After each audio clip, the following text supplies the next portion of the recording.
Tan Kam snapped her eyes open, the sudden rush of consciousness flooding her senses. Hovering directly before her was the familiar anxious face of Kha Luong. Thank heaven, you have finally awakened. You have been unconscious for a very long time, he whispered, his voice trembling with a mixture of relief and lingering fear. Hac Bao the black cat let out a sharp, piercing cry, as if it, too, were offering a grim welcome to her return from the depths of her forced slumber. "Have they buried old man Ho's mother yet?" Tan Kam asked, her voice rasping and dry.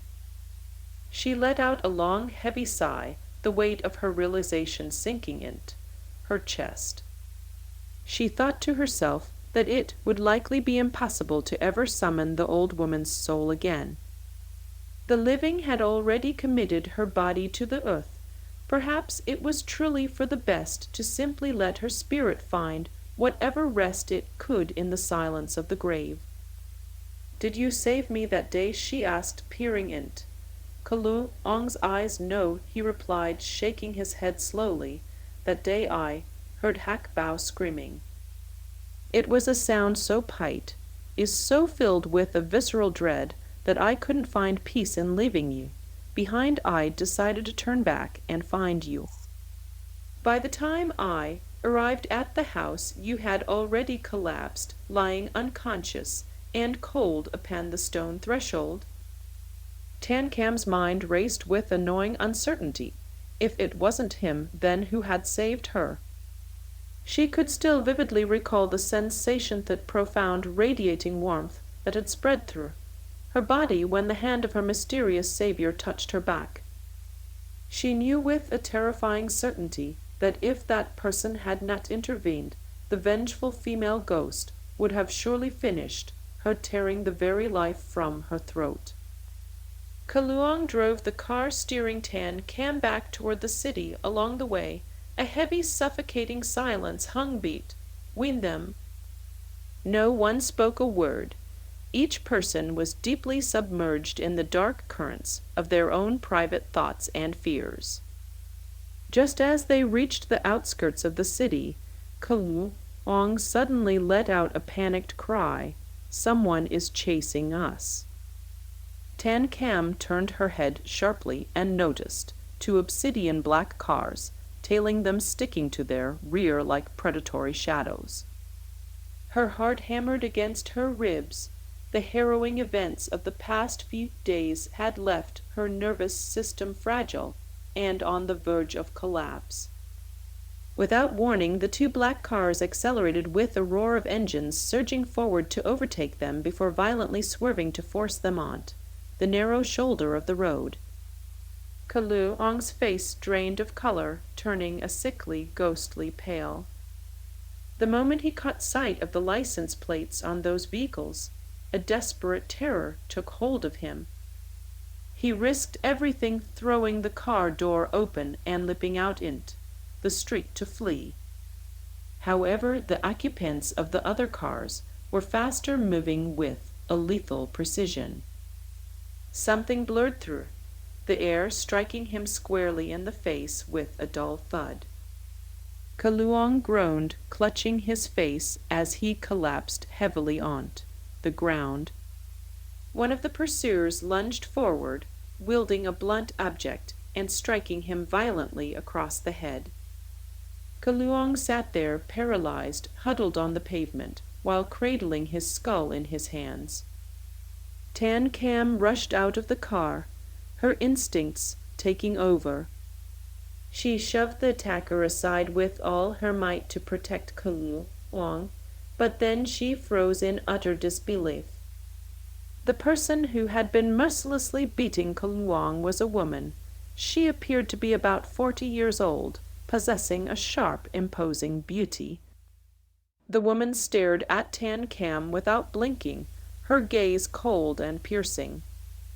The weapon she had been using to strike Kha Luong turned out to be a pair of blood-red high-heeled shoes. The pathetic, cowering Kha Luong finally stood up, looking toward the woman, and crying out in a voice filled with submission, "Mother."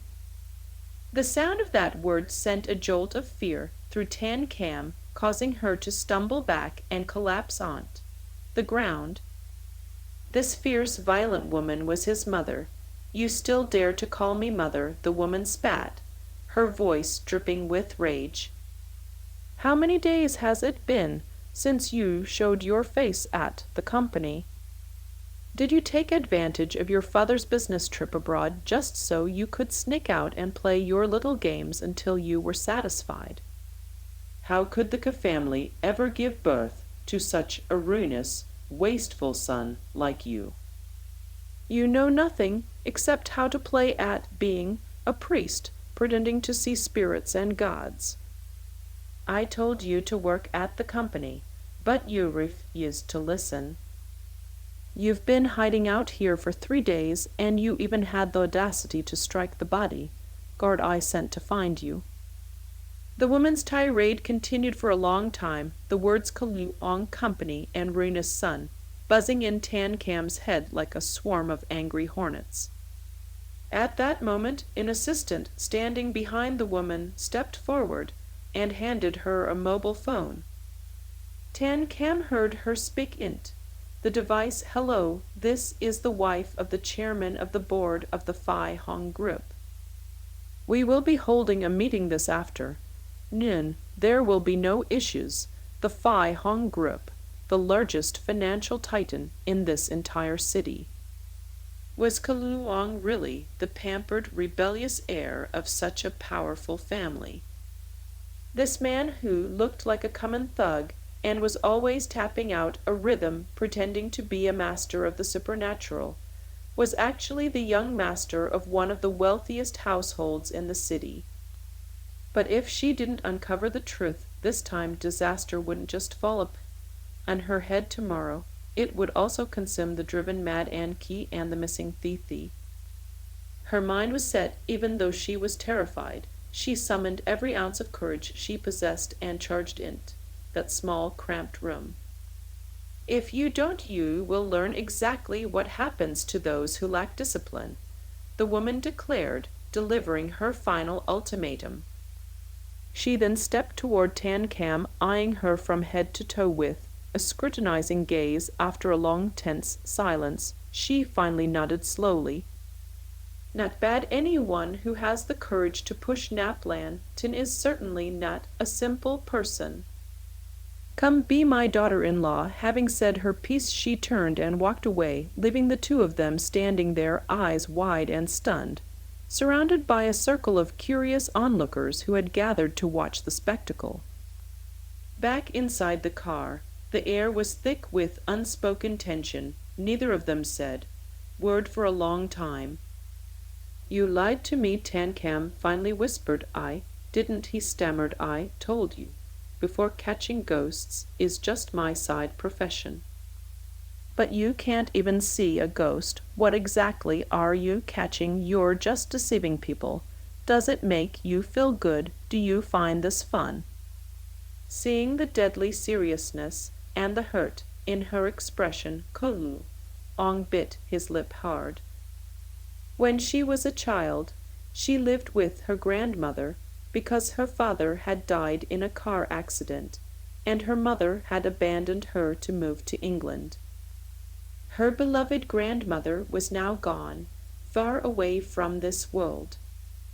Finally, he brought the car to a halt in front of a lonely hill, standing apart from the rest of the world. She remembered the cheerful face of Look Two Men. His confident smile made her heart feel significantly warmer amidst the cold. Then she thought of Kha Luong, wondering if he had managed to pay back the men in black yet.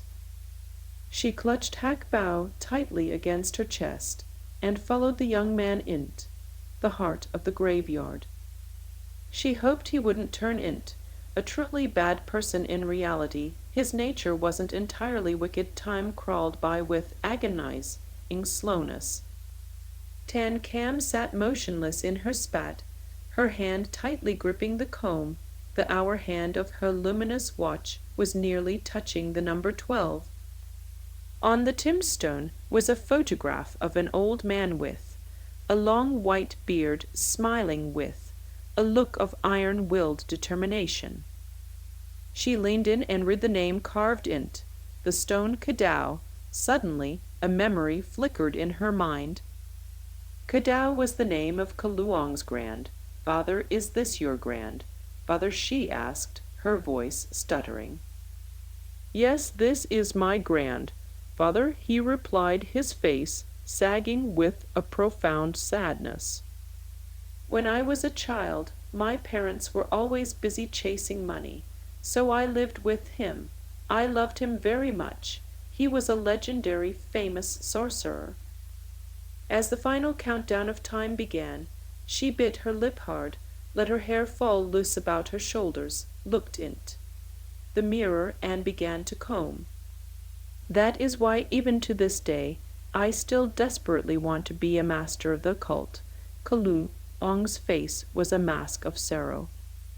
"But my father is a businessman. No matter how much I begged, he would never allow me to learn my grand, father's trade." She saw her own pale, terrified face staring back from the glass with clumsy, trembling movements. She waited for the old woman to appear.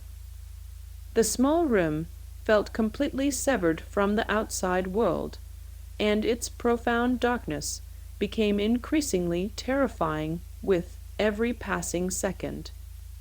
In that moment, Kha Luong looked incredibly fragile, like a lost child standing in the dark. The sound of slow, heavy footsteps dragging along the floor, at the end of the hallway, distinct, wet, sliding sound of a sick person's feet shuffling closer and closer.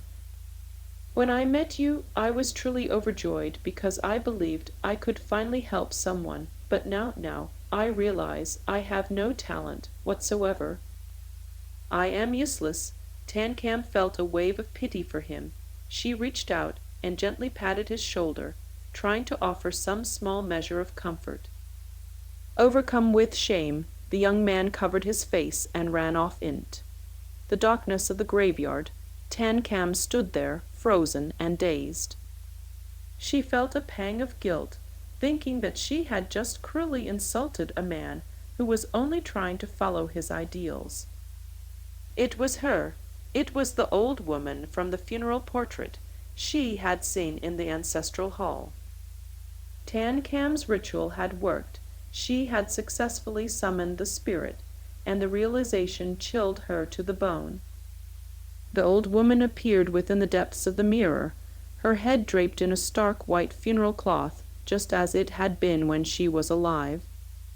Her head remained bowed low, casting her features in't shadow, so that her eyes were completely hidden from view. "I am not a grave robber. When my grandfather died," Kha Luong explained, his eyes burning with a despair. "At light, my father buried him with all of his ancient books on catching ghosts and binding demons. If I can get those books, I can teach myself, I can learn everything he knew. Can you really teach yourself how to catch ghosts from a book?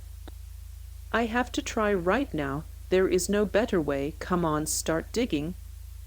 Using the last shred of her failing sanity, she stammered a question to the spirit.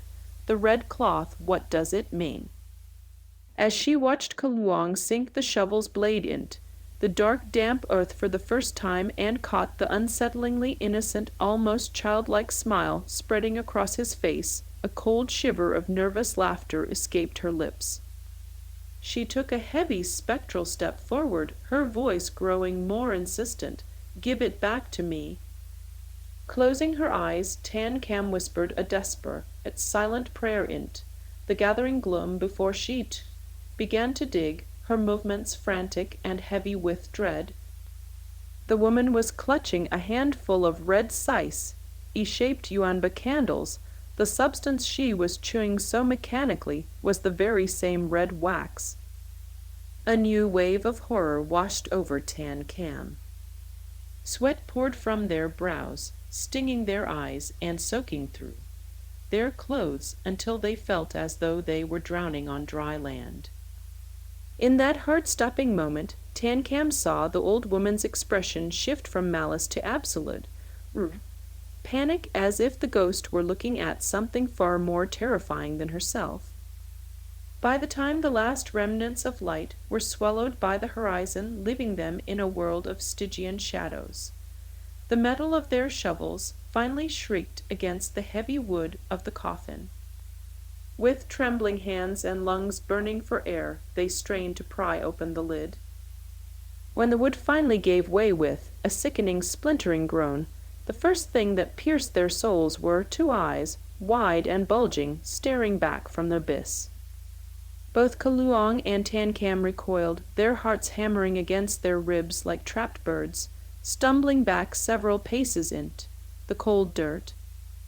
There, lying within the velvet-lined darkness, was Kha Luong's grand father, looking up at them with a smile that was impassibly tender yet utterly horrific on the face of a corpse. Every object in the room remained perfectly, reflected the candles, the walls, the furniture, but her own face had been replaced. He reached out, his fingers brushing against the grandfather's skin. It was marble cold, a chilling frost that seemed to sip into his very bones. Though the old man had been dead for many years, his eyes remained fixed, open, glazed, and unblinking, defying the natural laws of decay.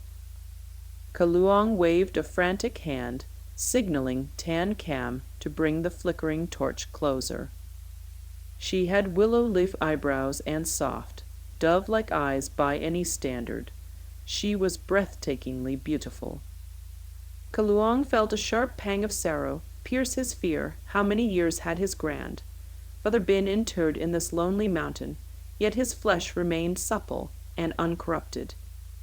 He looked not like a man who had passed into the void, but like a slipper momentarily frozen in time. A sudden icy draught licked down Tan Kam's spine, making the fine hairs on her neck stand on end.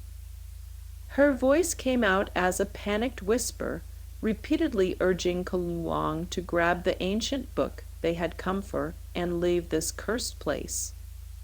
As he reached for the book, Kha Luong's eyes were drawn to a singular, peculiar glint. In that short span of time, the girl had finished her grisly task, and fresh, hot blood began to geyser from the empty holes where her eyes had been. Tan Kam watched in horror as the once smooth surface of the mirror began to vibrate violently before spider webbing with deep cracks. Driven by a sudden, inexplicable impulse, he decided to take it as a final memento. But the moment his fingers unlatched the silver trinket, the atmosphere fractured. A violent howling gale erupted from the silence, screaming through the trees like 1,000 tormented souls. Hac Bao, their black dog, let out a blood-curdling howl, his fur bristling as he leaped into Tan Kam's arms for protection. Panic, raw and electric, surged through them. Sweat turned to ice on their skin as Kha Luong's body began to shake with uncontrollable tremors. He seized Tan Kam's hand, his grip bristling tight, and they began to run.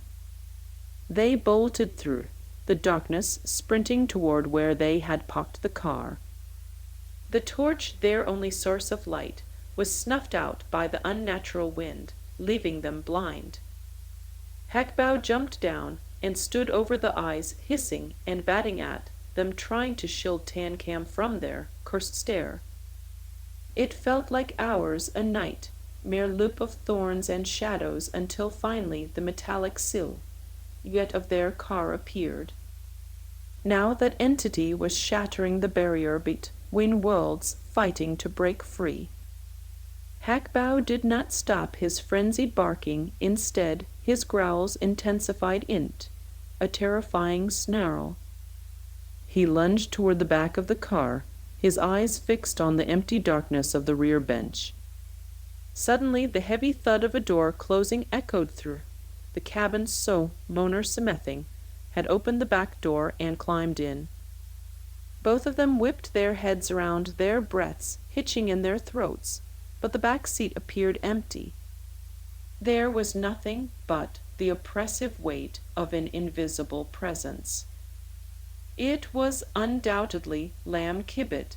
It was her ghost. She stood there bathed in an unnatural light, wearing a terrifying vacant smile as she looked at Tan Cam. Tan Cam let out a jagged scream and spun around, running blindly in the opposite direction. The corridor suddenly seemed to stretch infinity becoming a bottomless abyss. In her panic, she had almost forgotten the woman thing crawling out of the mirror behind her now. She only knew that the ghost of Lamki was waiting to intercept her. Kha Luong reached for the radio, hoping some music might soothe his frayed nerves, but the moment the speakers crackled to life, they were met not with music, but with the shrill, agonizing wail of a crying child. The sound was unmistakable, a high-pitched, rhythmic sobbing that vibrated from the very back of the vehicle. Tan Cam lunged for the power button, plunging the car back into silence, yet the phantom crying continued to swirl and echo within the cramped space, echoing off the glass. The mountain road ahead seemed to stretch into infinity, twisting and turning in a way that defied geometry. By all rights, they should have reached the main highway long ago, yet they remained trapped, circling the same jagged peaks. Kha Luong glanced at the ancient book sitting on the dashboard, wondering if the answers lay within its yellowed pages. But there was no time. The house had become a labyrinth of shifting shadows, and she was nothing more than a mosquito caught in a spider's web. No matter how much she struggled, it was futile. The shadow in front of her lunged forward with terrifying speed. Tan Cam stood frozen, paralyzed, where she fell, her arms still clutching Hac Bao to her chest. Within a heartbeat the shadow reached her and pulled her into a tight, forceful embrace. In that moment of total darkness, she heard the frantic, steady thumping of a heart. She felt the unmistakable warmth of a living, breathing body. Her mind went blank, the world tilted, and she collapsed into a dead faint. As the dust settled, they looked out the windshield and realized they were perched on the absolute precipice of a jagged, vertical cliff. Had he not hit the brakes at that exact microsecond, they would have plunged hundreds of feet to a gruesome death, their bodies crushed into a pulp of flesh and bone. The mysterious figure had saved them. But as they stared at the treacherous vertical rock face, they realized no living human could have been standing there. That shadow was no man, it was a ghost. Their souls had not yet returned to their bodies, as they peered out the window, searching for the spirit that had spared their lives. Trying to mask his absolute terror with bravado, Kha Luong turned to Tan Cam and forced a smirk. "I still look pretty sharp, don't I? Is my hair still in place?" Tan Cam turned her gaze toward him, but in that instant the color drained from her face, leaving her as pale as ash. Her eyes were not fixed on Kha Luong, but on the glass of the rear passenger door. Sensing the shift in the air, Kha Luong turned slowly. Finally he understood the source of her paralysis. A man was standing just outside the car window, his face pressed against the glass. But the horror went deeper. The man outside looked exactly like Kha Luong. There is perhaps nothing more soul-shattering than staring into the eyes of your own double in the middle of a haunted night. The two of them recoiled, huddling into the corner of the front seat as far as the cabin would allow.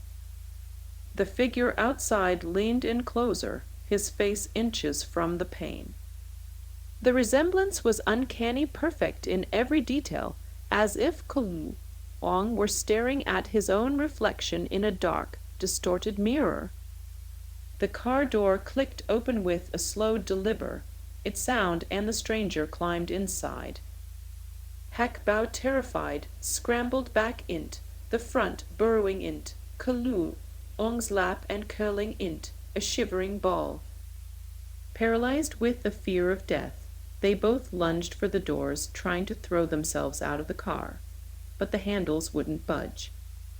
They were trapped, locked inside with the entity. The man spoke, his voice vibrating with a strange, ancient resonance. "The two of you certainly have a massive amount of audacity to dare to crawl all the way out here in the dead of night. Do you have any idea how close you came to being slaughtered by demons?"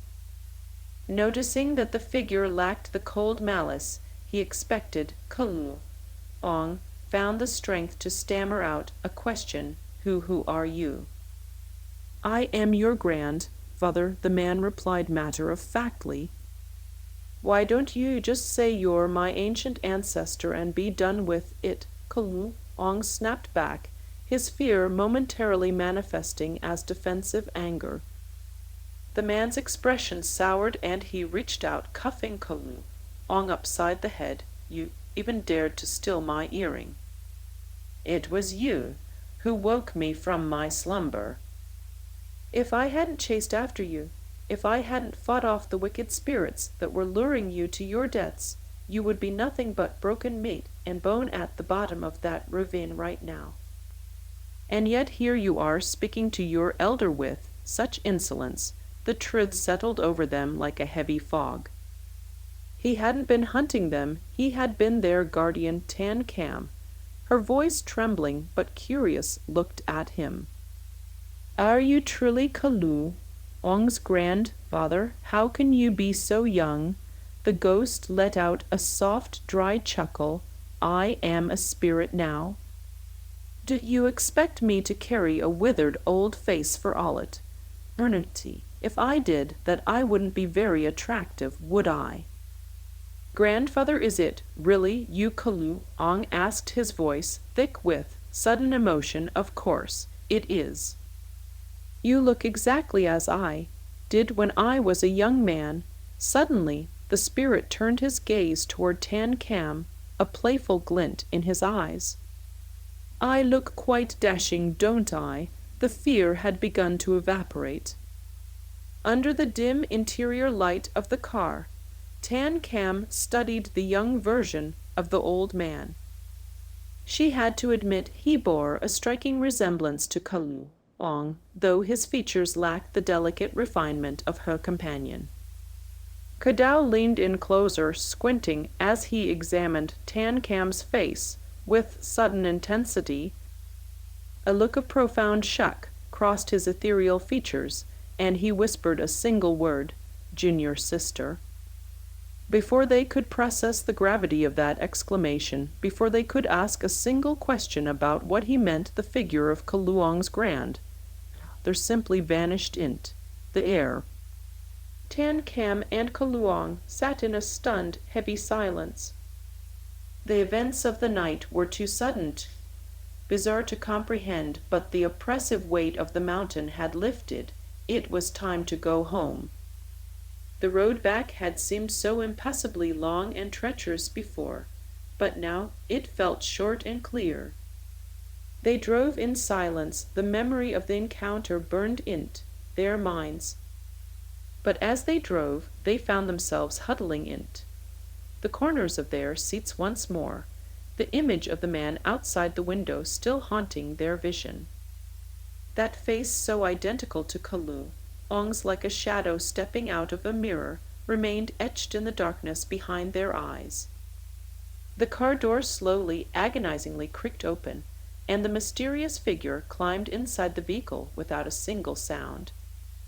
Hac Bao leaped violently on't, the front seat scurrying into the lap of Kha Luong and curling into a shivering, terrified ball of fur. The two of them were terrified out of their wits, using every ounce of their strength to force the car doors open, but it was useless. They had been locked inside, trapped in a cold metal tomb from which there was no escape. The figure spoke, his voice cutting through the oppressive, deathly silence. The two of you certainly have a lot of nerve. At this dead hour of the night, you dared to crawl all the way out here. Do you have any idea how close you came to being slaughtered by ghosts? The stranger did not seem to harbor any immediate malice in his eyes, so Kha Luong plucked up the courage to ask a single trembling question. Who are you? I am none other than your grandfather. Why don't you just say you're my ancient ancestor and get it over with? Kha Luong replied, his voice laced with a mixture of lingering fear and growing irritation. The figure looked displeased, his expression darkening as he reached out and struck Kha Luong sharply. You even had the audacity to steal my earring. It was you who jolted me awake from my deep slumber. If I hadn't chased after the two of you in time to drive away those malevolent spirits that lured you here by this hour, both of you would have had your flesh shredded and your bones crushed, yet here you are speaking to your grandfather with such insolence. It turned out that he was the one who had saved their lives from the darkness. Tan Kam, losing her sense of formality in the face of the bizarre situation, spoke to him bluntly. Are you really Kha Luong's grandfather? How can you possibly look so incredibly young? I am a ghost now. Did you truly expect me to be forced to wear an old withered face for all eternity? If that were the case, I wouldn't look very attractive or dashing at all, would I, grandfather? Are you truly my grandfather? Kha Luong asked, his voice trembling with a sudden surge of overwhelming emotion. Of course I am. You look exactly like I did back when I was a young man. Suddenly the figure turned his gaze and directed his question toward Tan Kam. I look quite handsome and dignified, don't I? Tan Kam was no longer paralyzed by fear under the dim glow of the car lights. She scrutinized the young man's features, and she had to admit that he bore a striking resemblance to Kha Luong, though his features were not quite as delicate as his grandson's. After peering intensely at Tan Kam's face for a long, heavy moment, Kha Luong's grandfather suddenly blurted out in shock, "Junior sister?" Before the two of them could even begin to process their astonishment, the figure of Kha Luong's grandfather vanished in thin air. Tan Kam and Kha Luong stood there, frozen in a stunned, hollow silence. Everything that had transpired was so sudden, so utterly bizarre and other-worldly, but they knew it was finally time for them to return home. The road back home had seemed so impossibly fair and treacherous before, but in truth, the journey back was not difficult at all.